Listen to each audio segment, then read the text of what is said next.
आज हम बहुब्री समास पढ़ेंगे। कल हमने द्विगु और द्वंद्व समास पढ़ा था, तो अंतिम समास जो होता है बहुब्री समास आता है। देखिएगा बहुब्री समास कहाँ पर होता है, जिस समास का पहला व दूसरा पद मिलकर किसी तीसरे अर्थ को देता है वहां पर बहुब्री समास होता है।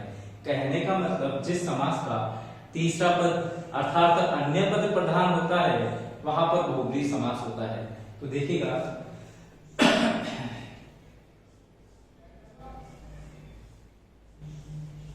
बहुब्रीही समास कौन सा पद प्रधान होगा, इसका तीसरा पद प्रधान होता है। हम इसे इस प्रकार भी लिख सकते हैं, जिस समास का अन्य पद प्रधान होता है वह बहुब्री समास कहलाता है। इसकी परिभाषा देखते हैं, जिस समास में पहले व दूसरे पद का कोई अर्थ न निकलकर अन्य किसी तीसरे पद का अर्थ निकलता है वह बहुब्रीही समास होता है। जैसे आपने एक शब्द पढ़ा होगा एक दंत, एक है दांत जिसके। अब पहला शब्द एक है, दूसरा दंत है, लेकिन यहाँ पर हम इन दोनों शब्दों से मिलाकर हमें क्या करना है, तीसरा अर्थ लेना है। तो एक है दंत जिनके, किसके है, गणेश जी। देखो हम बहुब्री समास के कुछ उदाहरण देखते हैं। जैसे आपने लिया लंबोदर, आपने ले लिया महोदर, आपने ले लिया वृकोदर। हमने एक शब्द लिया त्रिनेत्र, एक ले लिया आशुतोष, एक लिया अनंग, दुशासन। इसमें स्थान से संबंधित भी कोई कुछ शब्द आ जाते हैं, जैसे जयपुर, मेघालय। अन्य समासों की बात करें तो जैसे तत्पुरुष समास के अंदर एक उदाहरण था जेब कतरा आदि। तो देखिएगा इसमें क्या है, जो ये पहला और दूसरा शब्द है इनको छोड़कर इसमें तीसरा पद प्रधान होगा। अब देखिए कैसे होगा, जैसे हम इसमें लेते हैं लंबोदर। आपने लंबोदर कर्मधारय में भी पढ़ा होगा। अब देखिए कर्मधारय और बहुब्री समास के अंदर जो विग्रह होता है उसमें थोड़ा सा भेद होता है कि कर्मधारय समास जो है उसमें तो हमें क्या करना है, उस विग्रह को वहीं की वहीं पे खत्म करना है, इन दोनों शब्दों के ऊपर ही खत्म करना है। जैसे लंबा है उधर जो, ठीक है जी, महोदय भी उसी का उदाहरण हो गया, महा है उधर जो। लेकिन बहुब्री समास में क्या करना है, हमें इन दोनों प्रश्नों से, इन दोनों शब्दों से एक प्रश्न करना है। जैसे लंबा है उधर जिनका। अब किसका लंबा उधर है, गणेश जी। अब आ गया महोदय, महा यानी बड़ा, है उधर जिसका। ये कौन हो गए साहब, राक्षसों के लिए प्रयुक्त होता है ये सब। वृकोदर, वृक, वृक कहते थे हम भेड़िए को। के समान उधर है जिसका। अब वृक, वृक यानी भेड़िए के समान उधर किसका है, भीम आ जाएगा। भीम को हम वृकोदर कहते हैं। अब देखिएगा त्रिनेत्र, त्रि जो शब्द है, ये त्रिनेत्र वाला जो शब्द है आपके द्विगु समास में भी आता है, लेकिन वहां पर क्या होता है, तीन नेत्रों का समूह। लेकिन बहुब्री में क्या होगा, त्रि, या हम ऐसे बोल सकते हैं तीन है नेत्र जिनके, तीन है नेत्र जिनके। कौन है, शिवजी। आशुतोष, आपने शब्द सुना होगा आशुलिपि। आशु का मतलब होता है शीघ्र, तो शीघ्र लिखी जाने वाली लिपि। तो यहाँ पर आशु का मतलब हो गया शीघ्र, तोष का मतलब हो गया प्रसन्न। शीघ्र ही प्रसन्न हो जाते हैं जो।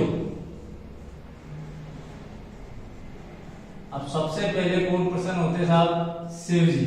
तो आप भी शिव जी को मनाने में लग जाए। फिर क्या है? अनंग, अंगों से है,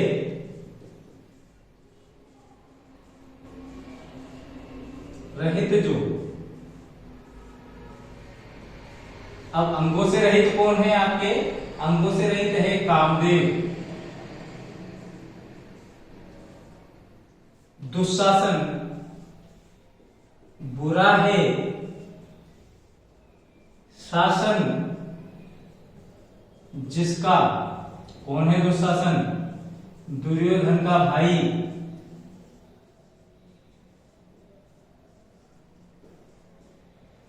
देखिएगा आगे स्थान वाले शब्द आगे।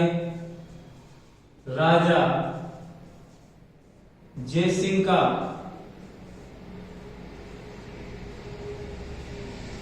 पुर है जो। एक शहर, जयपुर एक शहर है। मेघों का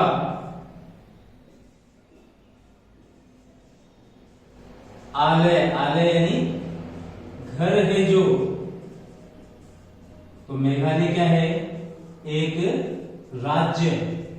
ठीक इसी प्रकार जेब कतरा जो कि तत्पुरुष समास में आया था, जेब को कतरने वाला है जो। तो कौन होता है जेब को कतरने वाला? चोर। अब देखिएगा साहब, इन सभी शब्दों में अन्य समास भी हो सकते। देखो लंबोदर में आपके कर्मधारय हो गया, बहुब्री के अलावा महोदर में भी आपके कर्मधारय हो गया, वृकोदर में आपके कर्मधारय हो गया, त्रिनेत्र जो है इसके अंदर आपके द्विगु समास भी होता है, आशुतोष में केवल बहुब्री है, अनंग के अंदर अन उपसर्ग होने के कारण अव्ययभाव समास, इसमें अन नकारात्मक अर्थ को देने वाले उपसर्ग होने के कारण नया तत्पुरुष समास भी होता है, दुशासन में दुस उपसर्ग होने के कारण अव्ययभाव समास, और दुस बुरा जो कि गुणवाचक विशेषण बताता है बुरा शब्द, तो जहां पर भी विशेषण होता है वहां पर कर्मधारय समास भी होता है। यहाँ पर मेघालय में भी आपके तत्पुरुष समास भी हो जाएगा, जेब कतरा में भी आपके किसका लोप हो रहा है साहब? को का लोप हो रहा है, तो इसलिए यहाँ पर भी तत्पुरुष समास में कर्म तत्पुरुष समास हो जाएगा। अब आप सोचिए कि यदि ऐसा हो जाए कि इन शब्दों के अंदर वो सारे के सारे विकल्प दे दिए जाए जो सारे समास इसमें हैं, तो आपको क्या करना होगा? तो इसके लिए हमें क्या करना है? एक ट्रिक देखनी पड़ेगी। तो देखिएगा, इसके लिए हमें समासों के क्रम का पता होना आवश्यक है। जैसे सबसे पहले जो है आपके अव्यय भाव समास आता है, अव्यय भाव के बाद में आता है तत्पुरुष, और तत्पुरुष के बाद में उसके भेद आ जाते हैं, जिसमें आ गया आपके नए तत्पुरुष, अलुक तत्पुरुष, उपपद तत्पुरुष, लुप्त पद तत्पुरुष। ठीक है सर, अभी आपके आगे उसके बाद में आ जाता है आपके कर्मधारय समास। कर्मधारय के बाद में कल हमने पढ़ा द्विगु समास, फिर आ जाता है द्वंद्व समास, और सबसे अंत में आता है बहुव्रीहि समास। अभी अभी हमने कुछ शब्द लिए, जैसे हमने एक शब्द लिया दुशासन। अब इसमें 3 समास है, तो सबसे पहले ए ऑप्शन आ गया आपके अव्यय भाव, बी ऑप्शन आ गया आपके कर्मधारय, सी ऑप्शन आ गया आपके बहुव्रीहि समास।